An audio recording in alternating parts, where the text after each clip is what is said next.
Hi, you're listening to What's the Deal, our investment banking series here on JP Morgan's Making Sense podcast. I'm your host, Daniel Rudnicki Schlumberger.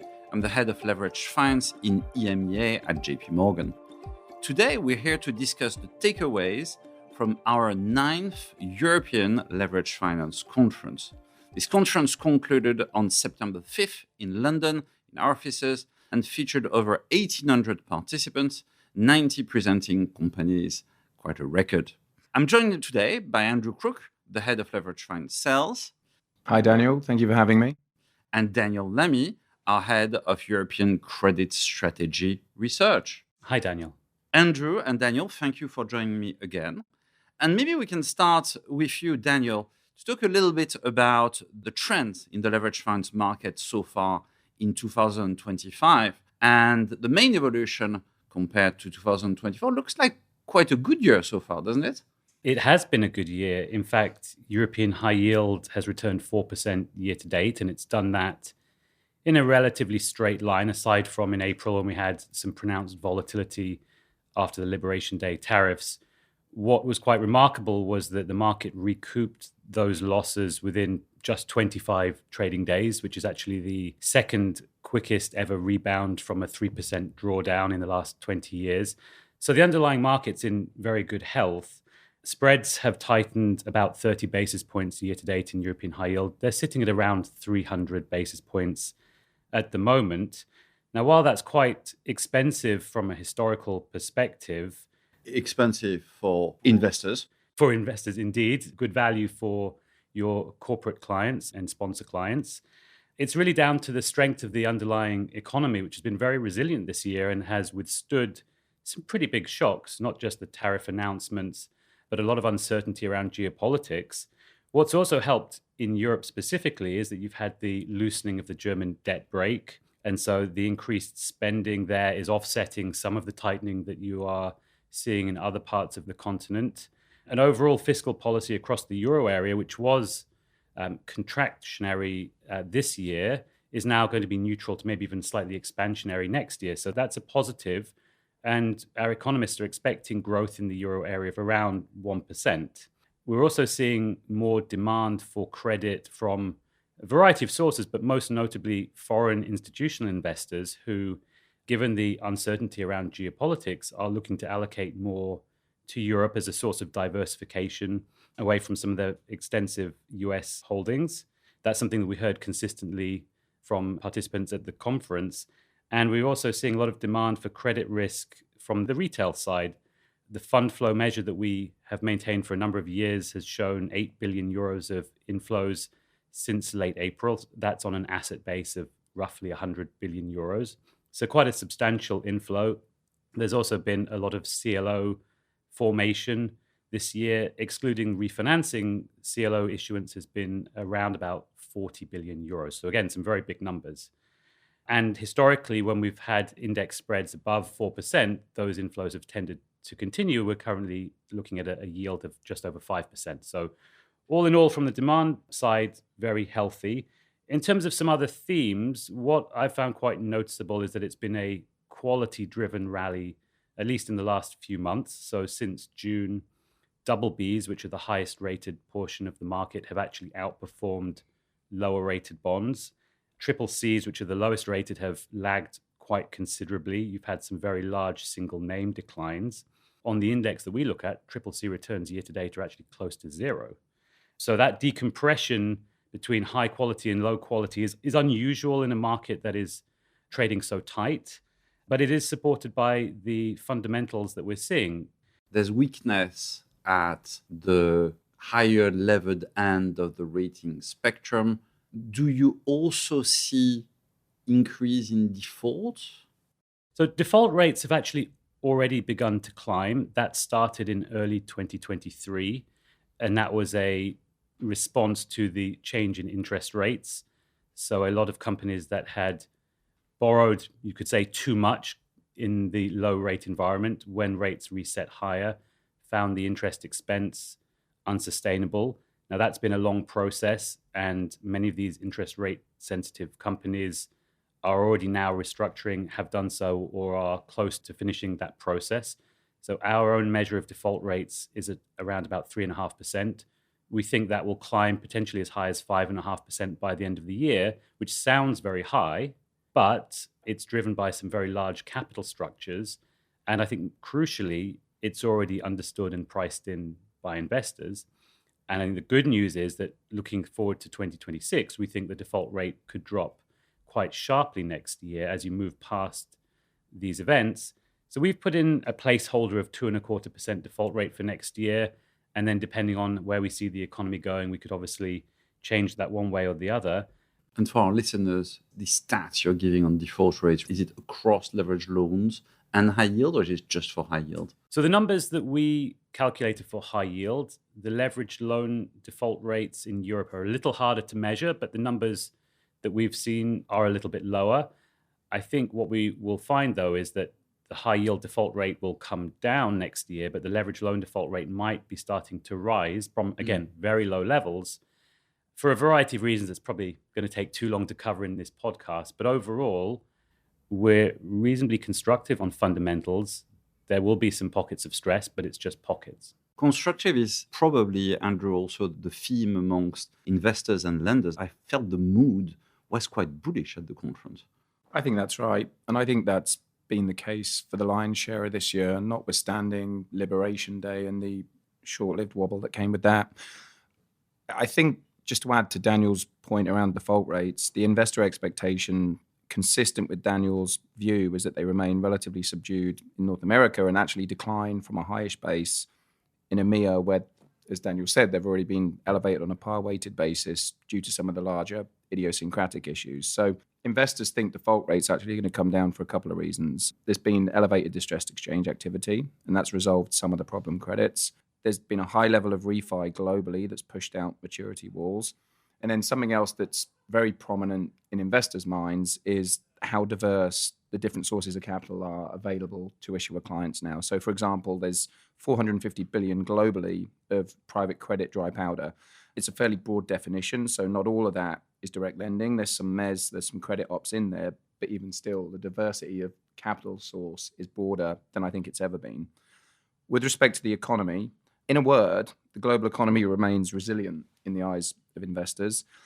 In that context, investors see the dog continuing to wag the tail to an extent, like the US matters most. Most recently, we've seen flash PMIs, US retail sales both come in above expectations. The Q2 GDP print was strong as well. And equally, investors for now appear willing to look through a weak payroll number last month. On inflation, which is a key offsetting consideration, there is less conviction. If anything, bilateral tariff extensions in the eyes of investors have reduced the sticker shock. However, it is expected to rise at least a bit as a result of a number of US policies, the Big Beautiful Bill Act and immigration being two. Both of those are considered inflationary. In investors' minds, in Europe, there is a resignation to below trend growth, albeit with a small amount of upside from the German fiscal tailwind, as well as some of the military spending commitments. Slowish growth, however, isn't feared by European investors and the leveraged finance community more broadly for a couple of reasons. One, the inflation outlook is considered much clearer over here than it is in the US. And two, whilst the ECB has cut, it has room for probably another 50 basis points. So on balance, whilst it isn't Goldilocks by any means in Europe, it certainly isn't abject in the minds of leveraged finance investors. And quite frankly, that may be good enough. Okay, so where does that leave us, Andrew, now in terms of the investor appetite to buy new transactions? Are there pockets of focus, or are we talking about an across-the-board risk-on appetite? It's a good question. It's pretty broad, but it isn't without some nuance. So to do the question justice, you're going to have to bear with me. I'm going to have to set the scene a little bit. So we've already talked about investor expectations for the European and more broadly the global economy. Taking it more asset class specific, the technicals in leverage finance remain very, very strong. And that's absolutely front and center for investors in terms of how they think about the world. Flows have been very strong and consistent, both globally and across loans and high yield bonds. I've already mentioned the diversity of capital point, which is very relevant. There's 145 open CLO warehouses in Europe right now, give or take. There's almost double that number in the US. There were 28 warehouse registrations in Europe in July. That's the highest monthly total for any given month since 2021. A good number of those warehouses are actually backed by captive equity solutions. And this means that the manager can actually compromise on returns as they actually scale a platform. So while CLO arbitrage is tight, these warehouses should convert to priced and allocated CLOs and create a fairly consistent bid for the paper that you hopefully are able to supply investors with, Daniel. And then on the other side of the technical picture, from a supply perspective, common refrain from investors is that they crave new money. That means non-refi related, so acquisition financing, divvy recap, or public takeout of private credit. And going on from that, I think in terms of digesting that technical, what does this really mean? So in primary, which I know you're particularly interested in, Daniel, we see very strong demand and elevated creativity from investors. They haven't lost all discipline, that said, even as they've flexed on price. And I see a couple of areas where this discipline manifests itself. Firstly, high-yield bond investors still covet call protection. Secondly, on terms, investors are still willing to push back on some terms that they consider egregious, whether it's tariff-related exclusions from covenant calculations, co-op and LME blockers, or high watermark EBITDA adjustments. And then a third area of caution, where they pause sometimes, is around issuer quality. And Daniel had talked a bit about this, but triple C risk in new issue format remains a challenge in Europe.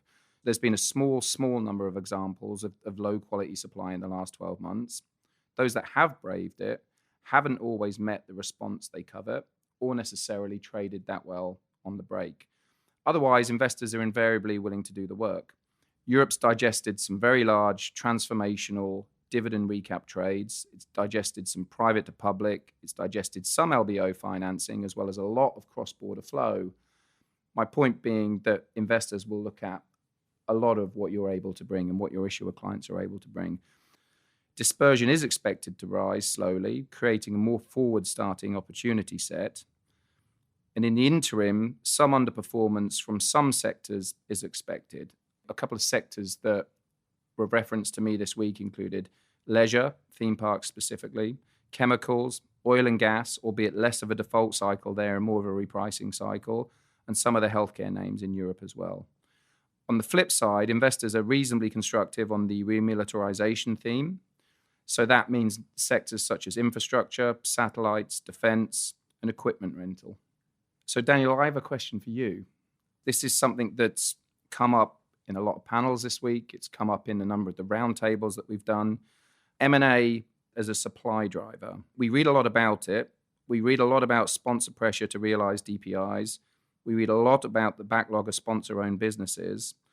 Our investors really need a thawing of the M&A market. Can you tell us when it's coming? It's on its way, but 2026 rather than 2025 is probably the year. We're seeing good signs. We at JP Morgan have underwritten half a dozen new LBOs this summer. We haven't had such a good level of activity since 2021. That's a good sign. But the volumes of net new money are still reasonably small. Year to date, we've had quite an impressive run of leveraged loan and high yield issuance in Europe. We're actually on track to beat 2024 and 2021, our two previous record year. We're running about 20-25% higher than 2024 in terms of volumes. It's 80% refinancing focused. We're getting new mandates almost every day.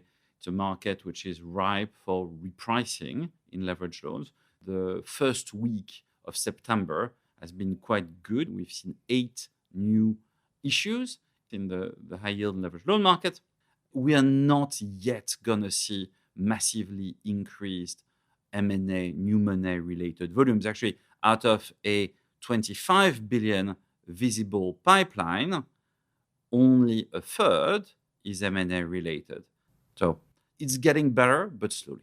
Now, what about you, Daniel? You're bravely giving forecasts for issuance volumes and spreads for the full year. Where do you stand now? Well, we have made some changes recently. In terms of supply, we think that activity over the rest of the year will slow a little bit from the very, very heavy pace that we had, particularly in the high yield market in May through July, which was actually a record for a 3-month period. But it's not going to slow that much because of some of the things you've mentioned, Daniel. So refinancing has been a big driver of supply this year. We think that will continue, although when you look at what is left to refinance over the next couple of years, the stock of maturities, at least callable bonds where that refinancing can be done quite early, that is starting to diminish. So if you look at, for example, callable single B paper maturing by the end of 2027, that's shrunk to just 20 billion euros. So there's more to do, but it's going to, over time, slow down.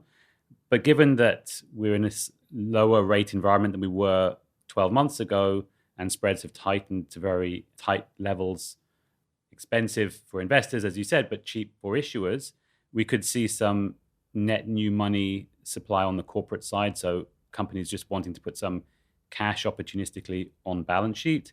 And the dividend recap activity has been one way that sponsors have been able to extract some cash in a market where IPO volumes are extremely low. All of those things together, we've got a forecast for high yield bond supply of 125 billion for the full year, compared with 87 billion at the end of August. On the loan side, there's even less refinancing needs because a lot of maturities have already been pushed out. 2028 is the real jump in maturities within the maturity wall. But as you said, repricing activity is likely to continue to dominate. When you look at new issue margins over the last 3 months, they've been on average 370 basis points, which is only just inside the average on our index. But that's quite misleading because half the market trades above par and is eligible for CLOs and will likely get repriced much tighter. And then the portion of the market that is trading below par, as we've mentioned, is not likely to be bought by CLOs, but there's still a huge amount of repricing activity that could be done. Through the end of August, loan activity, if you include new issue, amend and extend and repricing, was at 177 billion euros. We think that will end the year at 225 billion. Now, turning to returns and spreads. So we came into the year looking for a 5% total return in European high yield. We're currently around 4%. We increased our forecast to 6% earlier in the week. So we're expecting another 2 percentage points over the remainder of the year.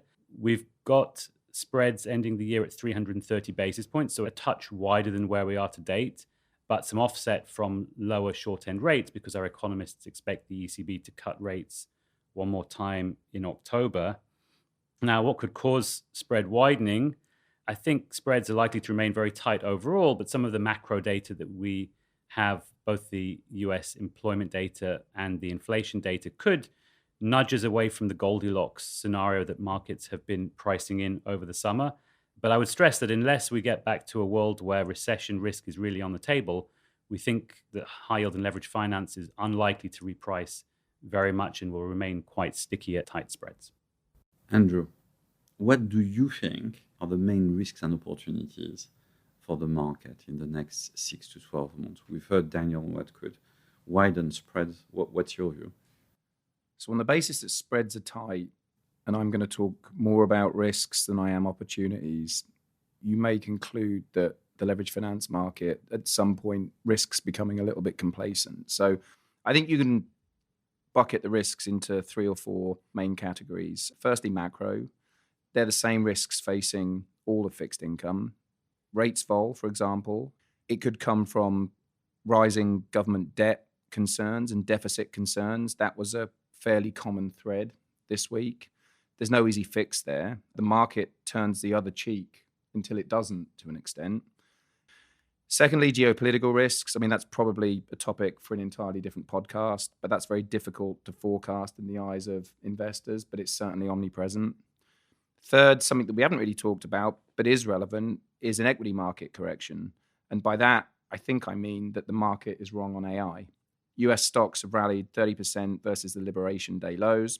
European indices have certainly benefited from some of the end of US exceptionalism flows, as well as the fiscal thrust in Germany. So levels here are arguably elevated as well. A number of companies warning on a pause on AI hiring.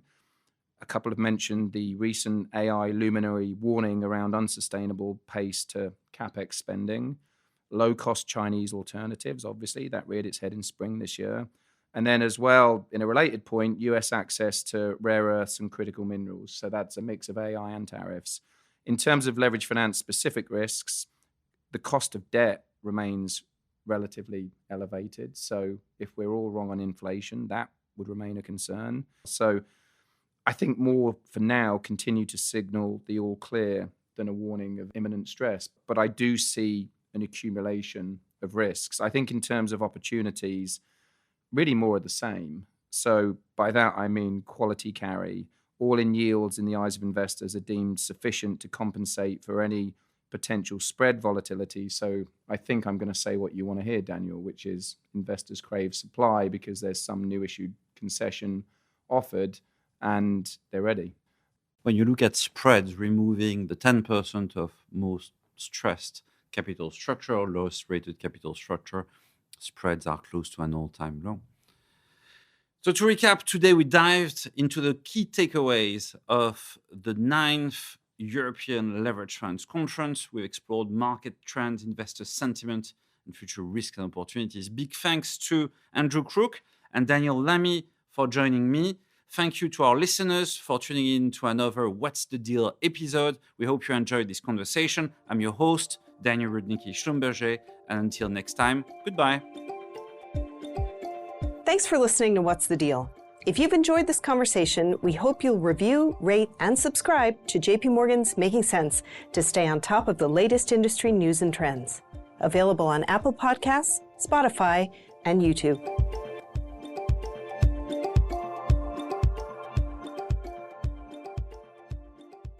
This material was prepared by the Investment Banking Group of JP Morgan Securities, LLC, and not the firm's research department. It is for informational purposes only and is not intended as an offer or solicitation for the purchase, sale, or tender of any financial instrument. Copyright 2025 JP Morgan Chase & Company. All rights reserved.